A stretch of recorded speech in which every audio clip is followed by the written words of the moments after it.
नमस्कार दोस्तों, कैसे हैं आप। आज मैं लेकर आई हूँ हम सब के बहुत ही चहीते गुलजार साहब की लिखी कहानी धुआं।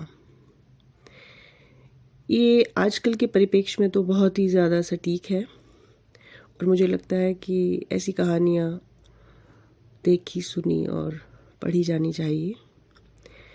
तो गुलजार साहब का पूरा नाम है संपूर्ण सिंह कालरा और इनका जन्म 18 अगस्त 1936 को हुआ। हिंदी फिल्मों के एक प्रसिद्ध गीतकार हैं, ये तो आपको पता ही है। लेकिन इसके अलावा वो एक बहुत अच्छे कवि, पटकथा लेखक, फिल्म निर्देशक, नाटककार और शायर तो हैं ही। उनकी रचनाएं मुख्यतः हिंदी, उर्दू तथा पंजाबी में हैं, परंतु ब्रज भाषा, खड़ी बोली, मारवाड़ी और हरियाणवी में भी उन्होंने रचनाएं की। गुलजार जी को कई फिल्म फेयर अवार्ड्स के अलावा प्रतिष्ठित दादा साहब फाल्के सम्मान, साहित्य अकादमी पुरस्कार और पद्म भूषण से भी सम्मानित किया जा चुका है। Danny Boyle directed film slum dog Millionaire में उनके द्वारा लिखे गए गीत जय हो के लिए उन्हें सर्वश्रेष्ठ गीत का ऑस्कर पुरस्कार भी मिल चुका है। इसी गीत के लिए उन्हें ग्रैमी पुरस्कार से भी सम्मानित किया जा चुका है। उनके द्वारा डायरेक्ट की गई फिल्में हैं परिचय, आंधी, मौसम और बहुत ही मेरी भी पसंदीदा अंगूर, नमकीन, लेकिन और माचिस। उन्होंने ओमकारा, आंधी, रेनकोट, दिल से, पिंजर आदि फिल्मों के लिए गीत भी लिखे। तो शुरू करती हूँ उनकी लिखी कहानी धुआं। बात सुलगी तो बहुत धीरे से थी, लेकिन देखते ही देखते पूरे कस्बे में धुआं भर गया। चौधरी की मौत सुबह 4 बजे हुई थी। 7 बजे तक चौधराई ने रो धोकर होश संभाले और सबसे पहले मुल्ला खैरुद्दीन को बुलाया और नौकर को सख्त हिदायत दी कि कोई जिक्र ना करे। नौकर जब मुल्ला को आंगन में छोड़कर चला गया तो चौधराइन मुल्ला को लेकर सीधे ऊपर वाले कमरे में चली गई, जहां चौधरी की लाश बिस्तर से उतारकर जमीन पर बिछा दी गई थी।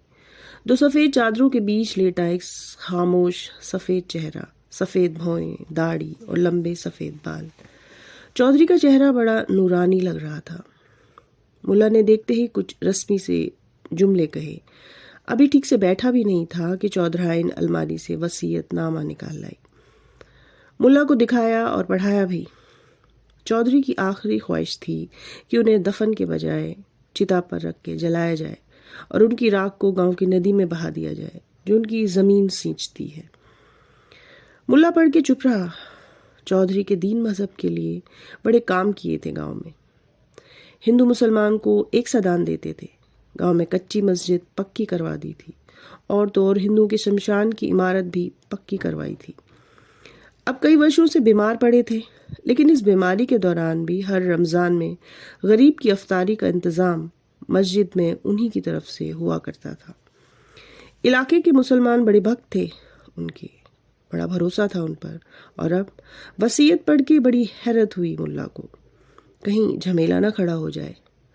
आजकल वैसे ही मुल्क की फिजा खराब हो रही थी। कुछ हिंदू ज्यादा ही हिंदू हो गए थे, मुसलमान कुछ ज्यादा मुसलमान।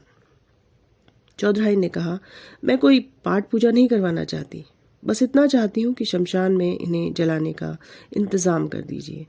मैं रामचंद्र पंडित को भी ये बात बता सकती थी, लेकिन इसलिए नहीं बुलाया कि बात कहीं बिगड़ ना जाए।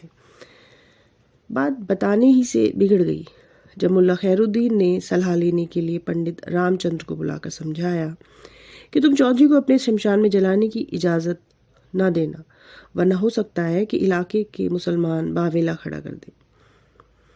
आखिर चौधरी आम आदमी तो नहीं था, बहुत से लोग बहुत तरह से उनसे जुड़े हुए हैं। पंडित रामचंद्र ने भी यकीन दिलाया कि वह किसी तरह की उठापटक अपने इलाके में नहीं चाहते। इससे पहले बात फैले, वह भी अपनी तरफ के खास खास लोगों को समझा देंगे। लेकिन बात तो सुलग गई थी, धीरे धीरे आग पकड़ने लगी। सवाल चौधरी और चौधराइन का नहीं है, सवाल श्रद्धा का है, सारी कौम, सारी कम्युनिटी और मजहब का है। चौधराइन की हिम्मत कैसी हुई कि वह अपने शौहर को दफन करने की बजाय जलाने पर तैयार हो गई? वह क्या इस्लाम के कायदे नहीं जानती? कुछ लोगों ने चौधराइन से मिलने की जिद की। चौधराइन ने बड़े धीरज से कहा, भाइयों, ऐसी उनकी आखिरी ख्वाहिश थी, मिट्टी ही तो है, अब जला दो या दफन कर दो। जलाने से उनकी रूह को शांति मिले तो आपको एतराज हो सकता है। एक साहब कुछ ज्यादा तैश में आ गए, बोले, उन्हें जलाकर क्या आपको तसल्ली होगी? जी हाँ, चौधराइन का जवाब बहुत सीधा और दृढ़ था।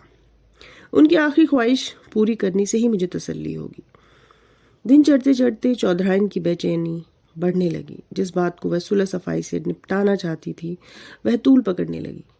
चौधरी साहब की इस ख्वाहिश के पीछे कोई पेचीदा प्लॉट, कहानी या राज की बात नहीं थी। न ही कोई ऐसा फलसफा था जो किसी दीन, मजहब या किसी की श्रद्धा से जुड़ता हो। एक सीधी सादी इंसानी ख्वाहिश थी कि मरने के बाद मेरा कोई नाम व निशान न रहे। जब हूं तो हूं, जब नहीं हूं तो कहीं नहीं हूं। बरसों पहले बात बीवी से हुई थी, पर जीते जी कहाँ कोई ऐसी डिटेल में झांक कर देखता है। और यह बात, उस ख्वाहिश को पूरा करना, चौधराइन की मोहब्बत और भरोसे का सबूत था। यह क्या कि आदमी आंख से ओझल हुआ और आप तमाम बातें भूल गए। चौधराइन ने एक बार बीरू को भेजकर रामचंद्र पंडित को बुलाने की कोशिश भी की थी, लेकिन पंडित मिला ही नहीं। उसके चौकीदार ने कहा, देखो भाई, हम जलाने से पहले मंत्र पढ़ के चौधरी को तिलक जरूर लगाएंगे। अरे भाई, जो मर चुका उसका धर्म अब कैसे बदलेगा? तुम ज्यादा बहस तो करो नहीं। यह हो नहीं सकता कि गीता के श्लोक पढ़े बगैर हम किसी को मुखाग्नि दे दें। ऐसा ना करे तो आत्मा हम सबको सताएगी, तुम्हें भी, हमें भी। चौधरी साहब के हम पर भी बहुत एहसान है, हम उनकी आत्मा के साथ ऐसा नहीं कर सकते। बीरू लौट गया। बीरू जब पंडित के घर से निकल रहा था तो पन्ना ने देख लिया। पन्ना ने जाकर मस्जिद में खबर कर दी। आग जो घुट घुट कर ठंडी होने लगी थी फिर से भड़क उठी। 4-5 समझदार मुसलमानों ने तो अपना कतई फैसला भी सुना दिया। उन पर चौधरी के बहुत एहसान थे, वह उनकी रूह को भटकने नहीं देंगे। मस्जिद के पिछवाड़े वाले कब्रिस्तान में कब्र खोदने का हुक्म भी दे दिया गया। शाम होते होते कुछ लोग फिर हवेली पर आ धमके। उन्होंने फैसला कर लिया था कि चौधराइन को डरा धमकाकर चौधरी का वसीयतनामा उससे हासिल कर लिया जाए और जला दिया जाए।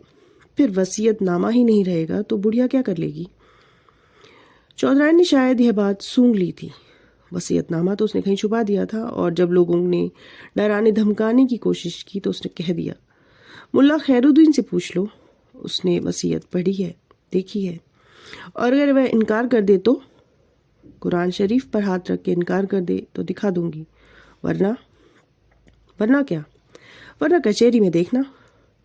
बात कचहरी तक जा सकती है, यह भी तय हो गया। हो सकता है चौधराइन ने शहर से अपने वकील को बुला भी लिया हो। पुलिस को बुला ले, पुलिस को बुलाकर उनकी हाजिरी में अपने इरादे पर अमल कर ले, और क्या पता वह अब तक उन्हें बुला भी चुकी हो। वरना शौहर की लाश बर्फ की सिलों पर रखकर को कैसे इतनी खुदगर्जी से बात कर सकता है? रात के वक्त खबरें अफवाहों की रफ्तार से उड़ती हैं। किसी ने कहा, एक घोड़ा सवार अभी भी शहर की तरफ जाते हुए देखा गया है। घुड़सवार ने सर और मुंह साफे से ढका हुआ था और वो चौधरी की हवेली से ही आ रहा था। एक ने तो उसे चौधरी के अस्तबल से निकलते हुए भी देखा था। खादू का कहना था कि उसने हवेली के पिछले अहाते में सिर्फ लकड़ियां काटने की आवाज ही नहीं सुनी, बल्कि पेड़ भी गिरते हुए देखा है। चौधराइन यकीनन पिछले अहाते में चिता लगवाने का इंतजाम कर रही है। कल्लू का खून खौल उठा। बुज़दिलो, आज रात एक मुसलमान को चिता पर जलाया जाएगा और तुम सब यहाँ बैठ आग की लपटें देखोगे। कल्लू अपने अड्डे से बाहर निकला। खून खराबा उसका पेशा है तो क्या हुआ, ईमान भी तो कोई चीज है। ईमान से अजीज तो माँ भी नहीं होती यारो। 4-5 साथियों को लेकर कल्लू पिछली दीवार से हवेली पर चढ़ गया। बुढ़िया अकेली बैठी थी लाश के पास। चौंकने से पहले ही कल्लू की कुल्हाड़ी सर से गुजर गई। चौधरी की लाश को उठवाया और मस्जिद के पिछवाड़े ले गए, जहां उसकी कब्र तैयार थी। जाते जाते रमजी ने पूछा, सुबह चौधराइन की लाश मिलेगी तो क्या होगा? बुढ़िया मर गई क्या? सर तो फट गया था, सुबह तक क्या बचेगी? कल्लू रुका और देखा चौधराइन के कमरे की तरफ। पन्ना कल्लू के जिगरे की बात समझ गया। तू चल उस्ताद, तेरा जिगरा क्या सोच रहा है मैं जानता हूँ, सब इंतजाम हो जाएगा। कल्लू निकल गया कब्रिस्तान की तरफ। रात जब चौधरी की हवेली से आसमान छूती लपटें निकल रही थी तो सारा कस्बा धुएं से भरा हुआ था। जिंदा जला दिए गए थे और मुर्दे दफन हो चुके थे।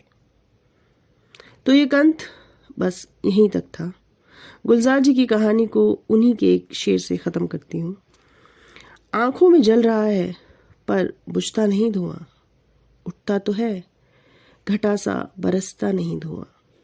चिंगारी एक अटक सी गई मेरे सीने में, चिंगारी एक अटक सी गई मेरे सीने में, थोड़ा सा आके फूंक दो उड़ता नहीं धुआं। तो आज के लिए इतना ही। अगली कड़ी में फिर भेंट होगी। तब तक के लिए धन्यवाद। नमस्कार।